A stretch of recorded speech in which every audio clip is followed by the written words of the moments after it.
नमस्कार। अचुस्मिता किचन रे आपण समस्त को अनेक अनेक स्वागत।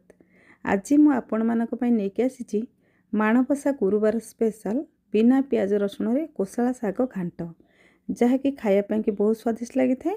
सबुठु खास कथा हेउची आज आम एथिरे बेसी किछि मसला रे व्यवहार करबानी, खूब कम समय रे बनेबा, मात्र टेस्ट पूरा मंदिर रो घांट परि लागिवो। त सेथि पई वीडियो टी को फुल वॉच करंतु। आशा करी आज रेसिपी आपण समस्त को पसंद आसीबो। पसंद आसे लाइक करंतु, आपण को सांग मानक सहित शेयर करंतु एवं जदि मो चैनल को ए पर्यंत सब्सक्राइब करनाहंती बा मो चैनल ले नुआ अछंती प्लीज जल्दी सब्सक्राइब करनियंतु। चलंतु ताहले आज रोषेई स्टार्ट करबा। रोषेई स्टार्ट करिया पूर्व मु आपण को देखैबी ए कोसला साग घांट बनिया पे मुठी कोन कोन सब नेची। ए रेसिपी रो मेन होची कोसला साग। तो गोटे बिड़ा कोसला साग को तार चेरु बाहर कला परे एहीपरि भाव में मुझे गोटा धोईकी रखी। ता छड़ा परिवार मु कौन कौन नहीं आपको देखी। ये मुझे गोटे मूला, किसी खंब आलू, बोईतालू, सारू, कंचा कदली, गाजर आउ गोटे टमाटो। तो यही परिवा छड़ा आपड़ ए अलग किसी परिवा ऐड करेंगे ना, तो किसी परिवा जब आप पसंद ना तो आप स्किप करेंगे। ता छड़ा ये गोटे बैगण को पानी में पकईकी रखी। तो चलतु ताले हम रोषेई स्टार्ट करवा। तो एपटे देखो गैस ऑन करके बसई गोटे कड़ई को आम टिके गरम हाँपाई छाड़देवा। गरम होला परे एठी मु प्रथमे देछि किछि गोटा लंका आउ किछि जीरा। तो ये जो जीरा आउ गोटा लंका को आम एमती टिके भाजिबा, कहीं यहाँ आमको गुंड करार अच्छी। तापर यहाँ आम तरकारी पर व्यवहार करवा। तो जितेबाला जीरा आमर टिके टिके फुटवा आवाज हम, तो एक पूरा पोड़िकी भाजबानी, तो गोटे भल स्मेल आसो से पर्यंत भाजवा। यहाँ यहीपरि भाव में भाजला आम ताको गोटे प्लेट को खोलिकी ताको गुंड करके रखिबा। तो से कड़ई मोर गरम अच्छी। तो से देखूँ मुझे देदेछि तेल, जेहेतु मुझा गुरुवार पर बनाऊँगी तो ये सोरिष तेल व्यवहार करनी। आपड़ जदि अलग किसी दिन में रोषेई करने चाहूबे तो आपड़ ये सोरिष तेल नहीं पारे। तापर ये रिफाइन तेल रे दे देछि किछि बड़ी, जोटा कि ये साग तरकारी टेस्ट को बहुत बढ़िया बढ़ेदेव। तो ये बड़ी को आम पूरा तार चारिपटर भल भाव में लाल हवा पर्यंत भाजी नवा। तो ये देखूँ मु बड़ी पकेला गोटे पट मोर हो गलानी। तो मुझे उल्टे नहीं यहीपरि भाव में तार जो पूरा लाल हो आम खोलीदबा। तो ये देखो बड़ी भजा मोर प्रस्तुत हो। तो कड़ई मोर जी तेल अच्छी तो से ही मु तरकारी बनैबी। तो ये देखूँ से तेल रे मुझे देदेछि किछि गोटा जीरा आ गोटे सुखिला लंका को यहीपरि भाव में दुई खंड करके देछि। तो प्रथमे ये सब को आम भल भाव में फुटिया छाड़देवा। यहाँ जो भलसे फुटीज से आम काटिक रखि परिवा को देदेवा। मात्र बैगण आउ टमाटो को आम पर व्यवहार करवा। तो तापर ये आम देदेवा स्वाद अनुसार किछि लुण आ हलदी गुंड। तो हलदी गुंड लुण देला परे आम सबू जिनस को ये परिवा सहित भल भाव में यहीपरि भाव में गोले नवा, जमती कि लुण और हलदी आम परिवा सहित भल भाव में मिसी जाऊ। तापर आम एक घोड़े की भाजिबा, ता सहित भाजिबा सहित आमर तेल रे ये परिवा सिझीजिव। तो ये आम बिल्कुल भी पानी रे व्यवहार करबानी। तो गैस फ्लेम को ये लो टू मीडियम रखिकी आम एक घोड़े घोड़ेकी यहीपरि भाव में भाजी नवा। तो एमती किसी समय भाजला परे देखो धीरे धीरे आमर परिवार कलर टिके चेंज हो गलानी। तो एमती मझे मझे आम घोड़ा खोलुवा आताको टिके टिके भाजुवा, ना तो तलू लगिज।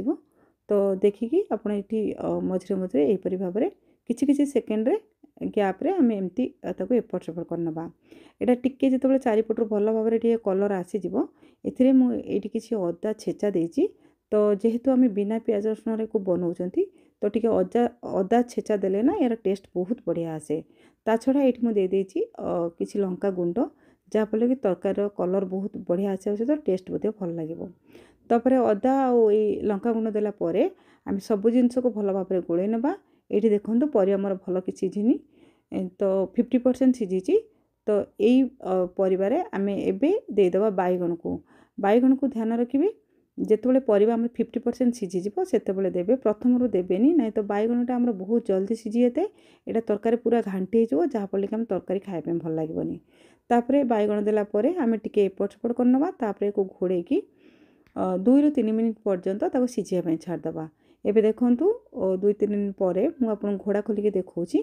तो बैगण आमर धीरे धीरे सीझा स्टार्ट कलानी मात्र एटा 100% सीझिनी तो 50% सीझी गलानी परिबा एठी देखंतु आमर भल भाबरे आग अपेक्षा सीझी जाईची तो बाकी परिबा आमे परे सीझेबा तो एठी जेतेबेले आमर परिबा 80% सीझी जीवना सेठी आमे दे देबा काटिक रखिथिबा टमाटो तो प्रथम आम यदि टमाटो दौरान ताला आमर परिबा सीझिबारे डेरी हबो गोटे गोटे परिबा कोन होय कि आमर टमाटो देले ना एटा सीझेनी तो ध्यान रखिबे टमाटर व्यवहार टिके परे करबा तापर टमाटो देला परे आमे आउ किछि सेकेंड पर्यंत एको घोड़े के सीझी नबा जहा पले आमर टमाटो भल भाबरे सीझी जिवो तो ये देखो मुझे घोड़ा खोलिक आपको देखा यहाँ तलू टिके टिके लगे स्टार्ट कर देलानी जेहेतु आम बिल्कुल भी पानी व्यवहार करना यहाँ आम तेल सीझुची तो एबे हमर एहीपरि जो तलू लगे आसो सब परिया भल भाव सीझीज आम जो शाग को धोईक रखी ताकू मुझे छोट छोट करके काटिकी दे देछि तो ये आम बिल्कुल भी पानी व्यवहार करवानी कहीं आम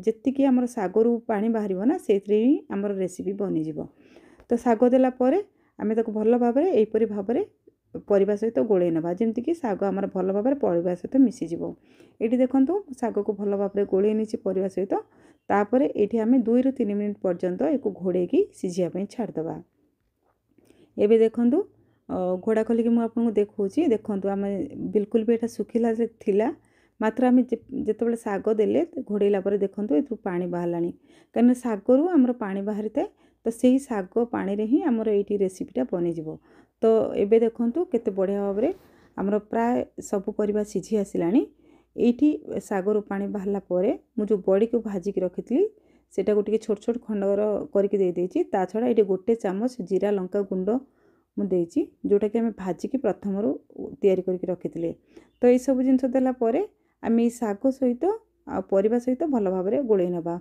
बड़ी आमर बेसी समय सीझापी समय नहीं थाए ता छड़ा शाग को आम अतिरिक्त जदि सीझेबा ना यार टेस्ट खराब हो तो शाग को एमती सीझातु तो जितेबाला तरकारी आमर यहीपरि भाव हो ना आम जाना कि आम तरकारी हो जाए सबू परिबा आमर बहुत बढ़िया भाव में सीझी होती आउ सबू जिनस गोटा गोटा अच्छी मात्र सीझी एमती हेले ही तरकारी खायापे भल लगे तो एबे आम गैस को बंद करदे मुझे आपन को बाढ़ी देखा देखु आम तरकारी केते बढ़िया भाव में प्रस्तुत हो जाए बहुत टेस्ट भी होता आपन निश्चित भाव में एबे तो मार्केट रे कोसला शाग बहुत प्रचुर परिमाण में मिलूँ तो आपड़ आणिकी निश्चित भाव में थरे मो प्रोसेस रे बनातु आग को आसी मार्गशीर मास गुरुवार तो से बनईकि आप खाइला केमती लगे आपण मतामत मो सहित शेयर करेंगे आज कि रही पुणी आसबि आउ एक रेसिपी नहीं जय जगन्नाथ।